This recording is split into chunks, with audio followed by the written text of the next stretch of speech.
Ever feel like your mind is kind of like a roller coaster? One Hmm. minute you're like zen, the next you're like battling some inner demon. Yeah. Well, get this. We're diving into a Buddhist concept called the six realms of existence. Okay. And you might just find it's like the perfect way to understand all those mental ups and downs. What's so fascinating about the six realms is that it's not about some far-off mystical land or anything like that. Right. We're really just talking about psychological states, modes of being Okay. that we all cycle through, often without even realizing it. So we've got excerpts from Bodhidharma, a Wikipedia article on Samsara, Buddhism, another piece called The Six Realms of Existence, even a YouTube video transcript called The Six Realms of Samsara, and a PDF document, The Six Realms of Samsaric Existence. Wow. A lot of sources, one big concept.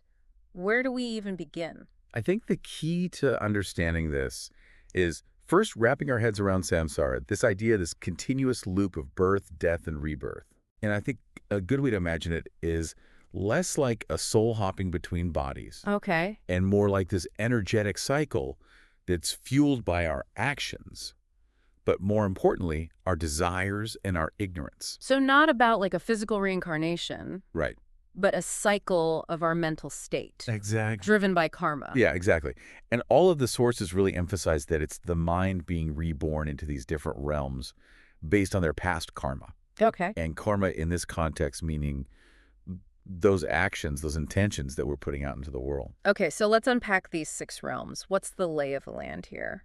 So think of it like a spectrum Okay. with three higher realms and three lower realms. Right. And the lower realms are the ones that I think really grab your attention Yeah. because they are intensely depicted as places of suffering that are driven by delusion. Yeah, let's face it, those lower realms sound terrifying. Yeah. Let's take the hell realm, for example. Okay. A place fueled by anger and aggression and just like plain old hatred. It's interesting how across all these different sources, you get these very vivid descriptions Right.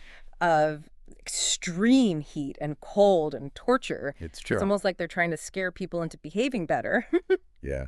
Well, it makes you wonder, what was the psychology behind some of these depictions? Right. But I think what it does highlight is the intensity of suffering in the hell realm. Right. It's like a motivator to break free, even if it's rooted in fear. The one thing that I thought was hopeful, and I'm actually quoting the YouTube source here, it says, every realm has the possibility of liberation.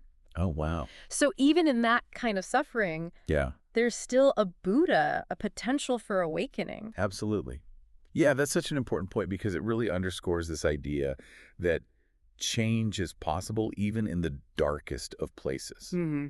And, maybe we're not facing literal torture, but, I think we all experience those moments where we are so consumed by anger that we kind of create those hell realms of our own making.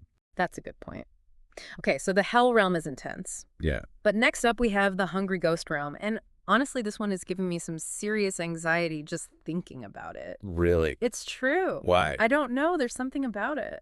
So the hungry ghost realm, this is the realm that embodies insatiable craving, Okay. this constant hunger that can never be satisfied. Mm-hmm. And a lot of the sources will depict these beings as having these tiny mouths and these huge bellies. Right. Always ravenous, always wanting more. It's like that feeling when you're scrolling through social media and you're bombarded by images of perfect vacations and perfect bodies and perfect lives, and you just crave that lifestyle, that happiness, but it always seems just out of reach. That's such a perfect example. Yeah. And, the article, The Six Realms of Existence, it actually draws a parallel to addiction, Yeah. stating that a person on drugs is never satisfied and is always looking for their next fix. Wow. It's that constant yearning, which I think we can all relate to in different ways, even if it's not as extreme as some of the imagery that we're seeing here. That's what I appreciate about this whole concept of the six realms. It's not just some abstract philosophy. Right. It speaks to very human experiences, even if it's wrapped up in these, kind of vivid metaphors. It gives us this framework for understanding maybe some of those patterns in our own lives. Yeah. And recognizing when we're getting caught in those cycles of craving and dissatisfaction, and maybe even finding a way to break free. I love it. Okay, enough about my endless craving. Okay. Let's talk about the animal realm, a place driven by pure instinct. And I have to admit, as an animal lover, this one kind of tugs at my heartstrings a little bit. Yeah, and I think it's important to keep in mind that while, yes, we often associate a lot of positive qualities with animals, Mhm.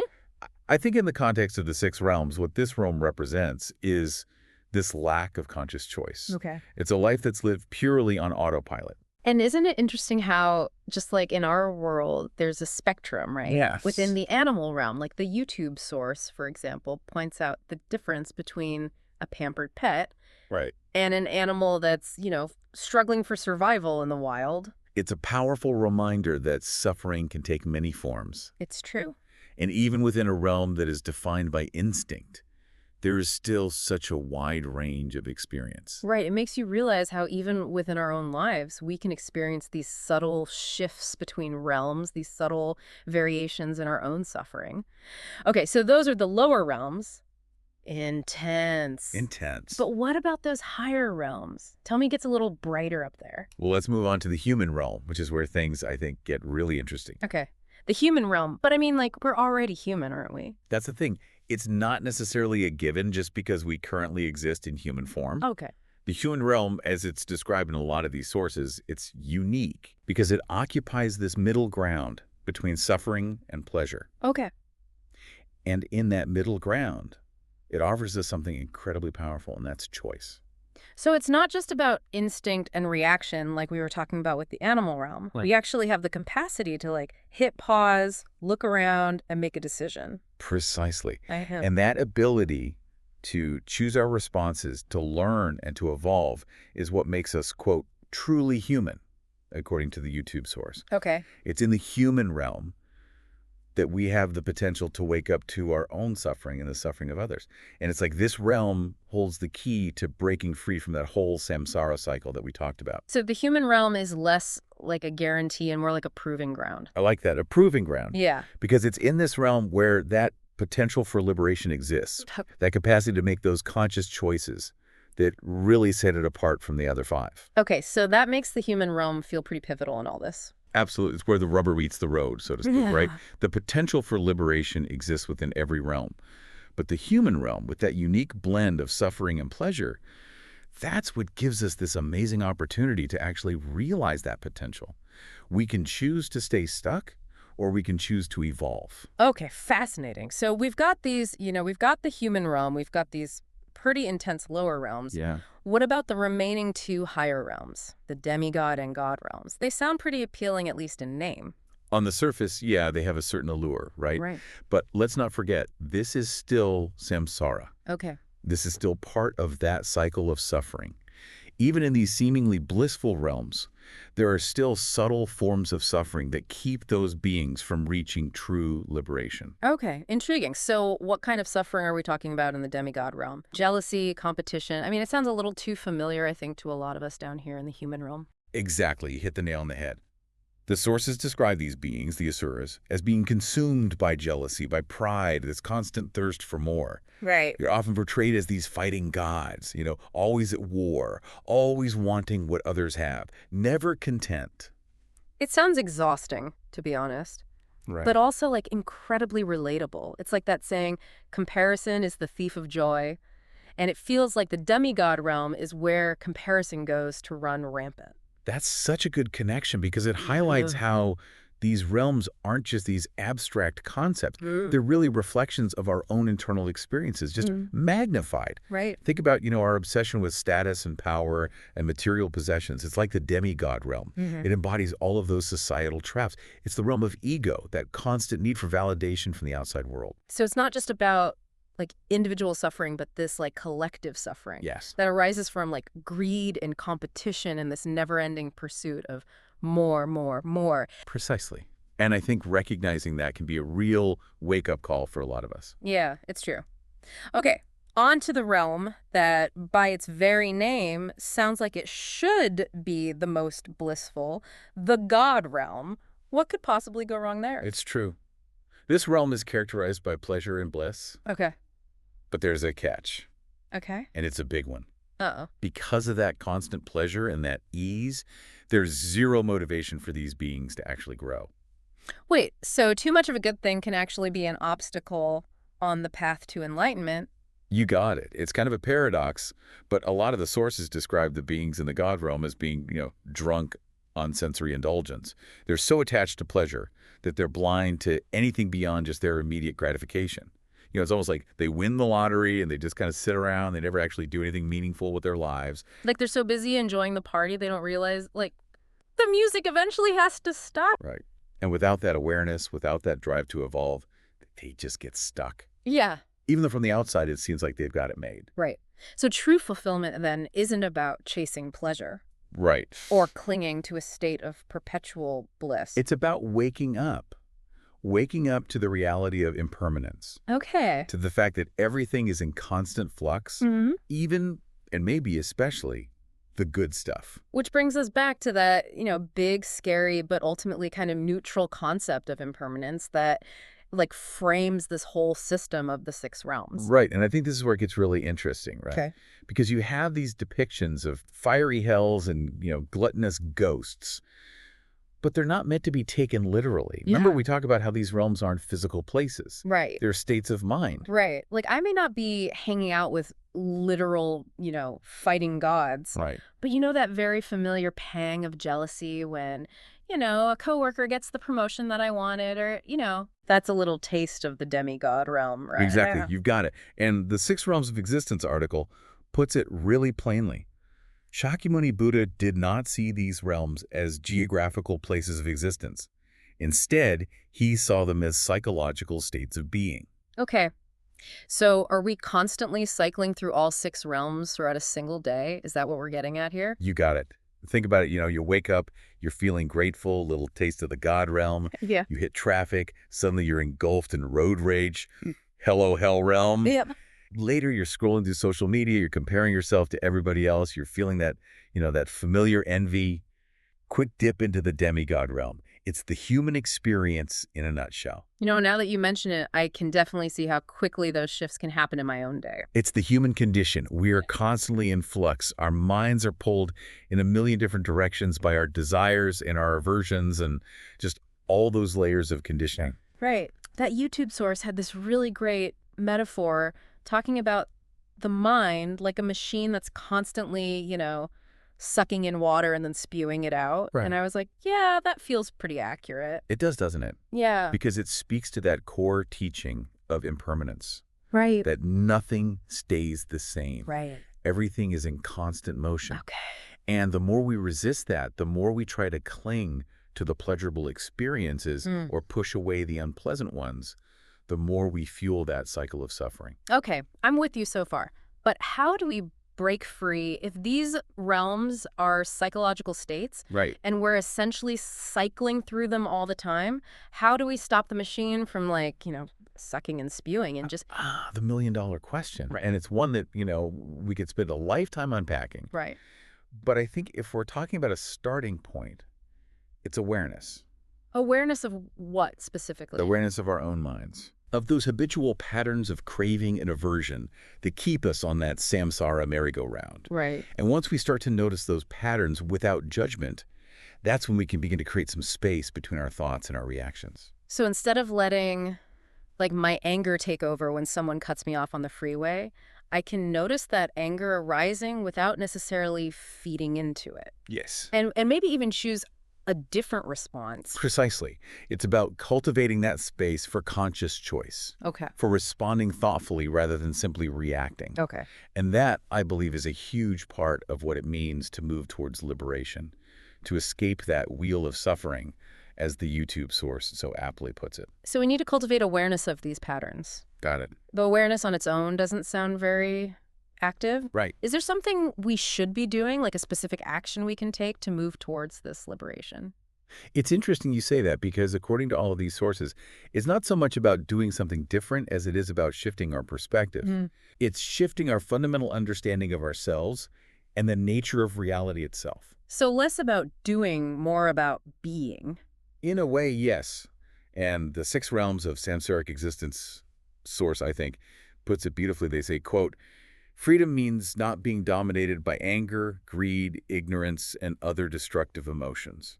So it's about recognizing that we're not defined by these passing states of mind, these temporary visits to these different realms. Right. We are something more than our anger, our greed, our jealousy. Yes. We are not these fleeting emotions. And recognizing that those states, those realms, They're all temporary, Right. impermanent, just like everything else. That's a tough one for us humans, isn't it? Right. We love to cling to They things, do. even or maybe especially our suffering. It's true, but that's why I think understanding the six realms can be so helpful, Yeah. because it gives us this framework for understanding how our own minds create suffering, Okay. how we get caught in those cycles of craving and aversion. So it's not enough to just like intellectually grasp this concept. Right. We need to see how it's playing out in our own lives, in our own reactions, in the everyday. Yes. We need to see how we're creating our own little hells, our own hungry ghost dramas. Yes. Awareness is essential, but it's only the first step. Okay. The real transformation, the real magic, Mhm. happens when we start to apply these teachings to our own experiences, our messy, beautiful lives. Which leads me to another question. So, if we are constantly cycling through all these realms, all these states of mind, is the goal to like try to stay in the higher realms as much as possible? Okay? Because, I mean, the God realm sounds pretty good. Who wouldn't want to feel blissed out all the time? It's a tempting thought, isn't it? But remember, even the God realm has its downsides. Right, It can be a recipe for complacency, for spiritual stagnation. right. They're too busy like sipping their heavenly cocktails to realize that they might be missing out on something even more profound. Exactly. And it's a good reminder that every realm, even the seemingly blissful ones, have their limitations. Okay, so is the point then to somehow transcend all six realms completely? Is that even possible? Well, that's the ultimate goal, in many ways, is to break free from that cycle of samsara, to reach a state of enlightenment where we're no longer bound by those habitual patterns of craving and aversion. So how do we do that? Do we like meditate ourselves into oblivion? Do we renounce all our worldly possessions, become like forest hermits? Like, give me the secrets. If only it were that simple. Right, There's no like one-size-fits-all answer. right. But I do think that there is something to be said for cultivating a certain detachment. Right. And not detachment from life itself, Okay. but from those things that we tend to cling to. Wow. Our possessions, our status, our ideas about who we are. So less about like physically escaping the world Right. and more about like shifting our relationship to it. It's Which a lot. reminds me of something that you said earlier, that even in the midst of suffering, even in the depths of the hell realm, that potential for awakening still exists. Even there, liberation is possible. It is. And that's a really powerful message because it tells us that no matter how stuck we might feel, no matter how much we might be struggling, there's always hope. There's always the possibility for change. But change requires action, right? We can't just like, think our way out of this. Action, yes, but perhaps not in the way that we typically think. Okay. Remember what we said about, the nature of samsara? It's driven by our minds. Right. It's driven by those thoughts and beliefs and perceptions. Those are the forces that keep the wheel turning. So if we want to break free from that cycle, we need to change our minds. It's not so much about changing our minds as it is about seeing them clearly for what they are. Which is, A collection of constantly changing thoughts, feelings, and sensations. yeah, Nothing more, nothing less. that sounds a lot like that Buddhist concept of no self. Yeah, This idea that there's no permanent, unchanging essence within us. exactly. And that is a challenging concept to grasp because, let's face it, we humans, we love our stories. We cling to our identities, our beliefs, our sense of self. It's true. But the more we cling, the more we suffer. Okay, I'm starting to see how this is all like tying together. The six realms, samsara, impermanence, the nature of the self, it's all interconnected. Yes. And it's through understanding those interconnections that we can actually start to free ourselves from those habitual patterns of thought and behavior that keep us trapped in that cycle of suffering. That makes sense. It also feels a little overwhelming. Right. Like, where do we even begin to like unravel all of this? Well, a good place to start might be to just look at the six realms, not as something that's like out there, in some far off land, but as a reflection of our own minds. So like a mirror, reflecting back our own internal states. Precisely. And by observing those reflections without judgment, we can start to see more clearly the patterns that keep us trapped. And maybe even start to find our way out. Exactly. It's a journey, not a destination. Right. And it's a journey that we all have the potential to take. Okay, I'm ready for the next leg of the journey. We've covered a lot of ground here, from the, fiery depths of the hell realm to the, blissful heights of the God realm. But there's still so much to explore, right? Absolutely. And I think this is a good place to pause to just let everything that we've discussed sink in. Okay. because what we're really talking about here is the nature of reality itself. No biggie, just the nature of reality. But I mean, seriously, like, understanding the six realms, it isn't just about, like, memorizing a bunch of Buddhist concepts. Right. It's about applying those concepts to our own lives, to our own experiences. Exactly. And that understanding, that insight, is what can ultimately lead us toward a more peaceful, joyful, and fulfilling way of being. I love that. Okay, listeners, we're going to take a quick pause to gather our thoughts and reflect on all of this, like, mind-blowing wisdom. But don't go too far. We'll be right back to wrap up our deep dive into the six realms of existence. And we're back, diving right back into the six realms of existence. You know, it's amazing how this, like, ancient Buddhist concept can feel so relevant to our lives even today. It speaks to the enduring power of these teachings, right? Yeah. Because, I mean, no matter what century you're living in, the human mind still grapples with the same fundamental challenges. Right. Desire, suffering, the search for meaning, liberation. Totally. Okay, so before the break, we were really exploring this idea of cultivating awareness of our own minds, right? Right. Recognizing those patterns that keep us bouncing between those different realms. Yes. But like once we start to see those patterns, what then? Yeah. How do we actually apply that awareness? I think one of the most powerful takeaways, at least for me reading through all of these sources, is the importance of cultivating compassion. Compassion. Okay, I'm intrigued. Tell me more about how compassion fits into this whole six realms framework.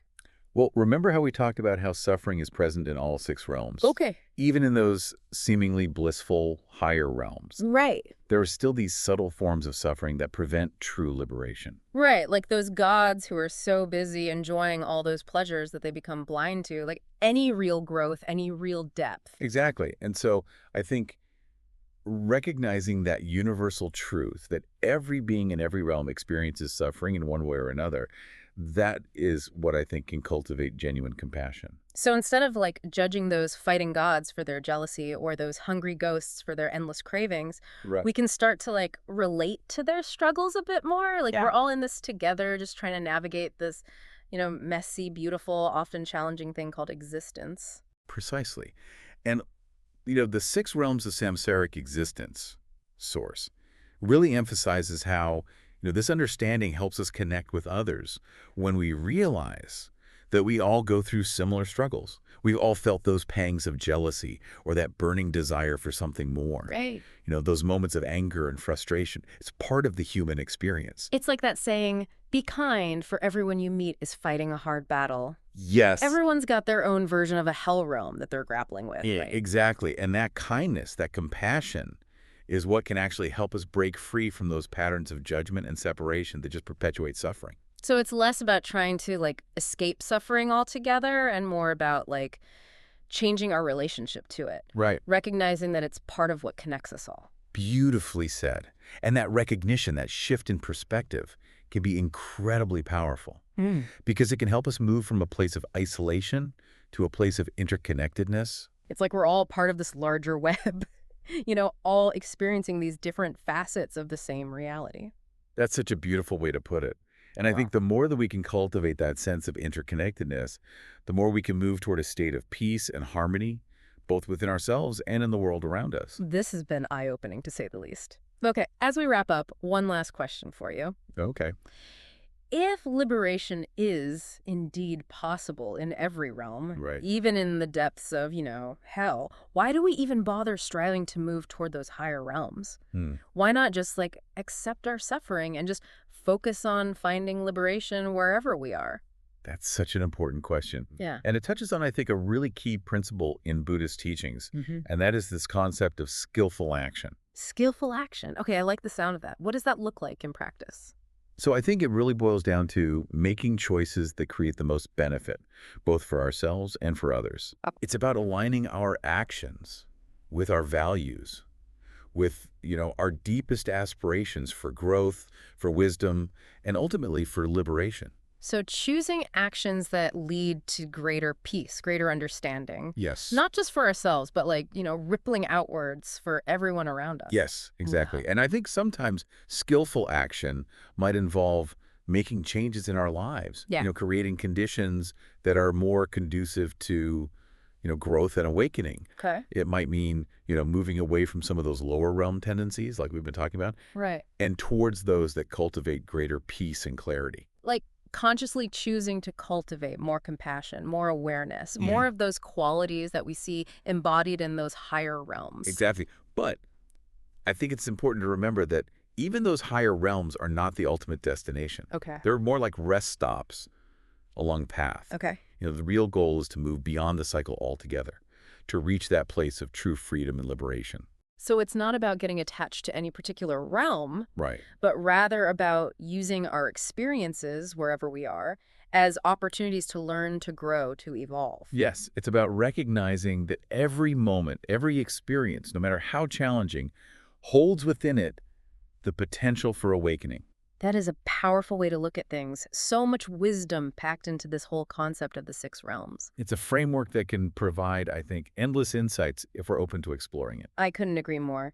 Listeners, I hope you found this deep dive as thought-provoking as I have. Me too. It's certainly given me a lot to reflect on. Remember, these realms aren't some far-off mystical land. They exist within our own minds, within the fabric of our everyday experiences. And with that in mind, as we wrap up our exploration of the six realms, I want to leave you with this question. How can you apply this understanding to your own life? How can you cultivate greater awareness of the realms that you're moving through? And perhaps make conscious choices that lead to greater peace, happiness, and fulfillment. Keep exploring, keep asking questions, and keep diving deep.